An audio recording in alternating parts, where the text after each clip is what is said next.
في جمله مستفزه قوي دايره الايام دي اسمها ال 12 يا اهلي. انتوا عالم مستفز قوي. علي النعمه انتوا عالم جحده، واللي بيقول الجمله دي ما فيه في قلبه ذره رحمه. يعني ايه ال 12 يا اهلي؟ يعني مش فاهم.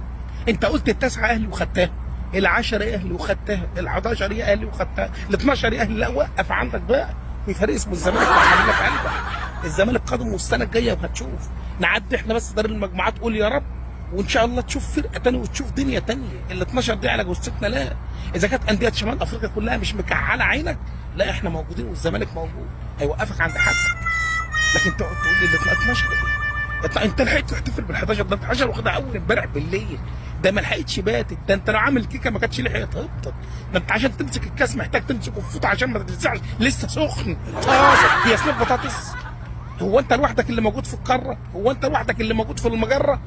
يعني ايه تحت لسه الكاس مالح اصلا ما وصلش القاهره وتقول له 12؟ 12 في ايه؟ هو وقت فراغ؟ هو انت ما عندكش هوايه تمارسها غير دوري الابطال ده بس وخلاص؟ ما فيش بطولات تانية؟ ما خير ربنا كتير والدنيا واسعه. ما تروح يا سيدي تلعب في الكونفدراليه، ما هي حلوه اهي وفرقه تعبانه وهتاخدها بمنتهى السهوله. ما تروح يا سيدي كاس العرب، ما هو موجود اهو وبيدي فيه قرشين نضاف. انت ليه ما فيش عندك غير دوري الابطال؟ انا عايز اعرف الاتحاد الافريقي فين من الموضوع ده. المفروض يبقى في حاجه اسمها كوتا.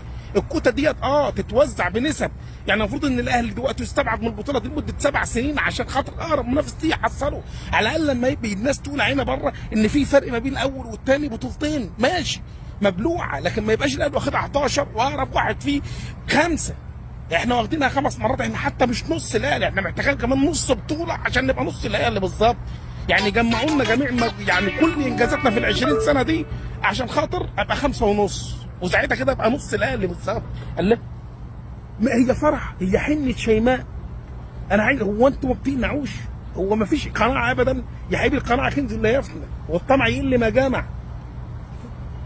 لكن مش كل يوم هي في ايه؟ هو انتوا بتغرفوا؟ انا عايز اعرف انتوا بتودي الحياه دي كلها فين؟ الكؤوس دي كلها بتتحط فين اساسا؟ انت عمال تشيل وتغرف. والله العظيم الناس بتاخد بالبطوله وانت بتاخد بالستات.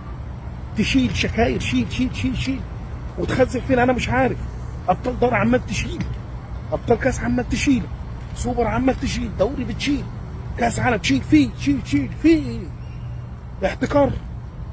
لا، وقف عند حدك، وقف عند حدك، واعرف ان في فرق ثانيه المفروض بتلعب معاك.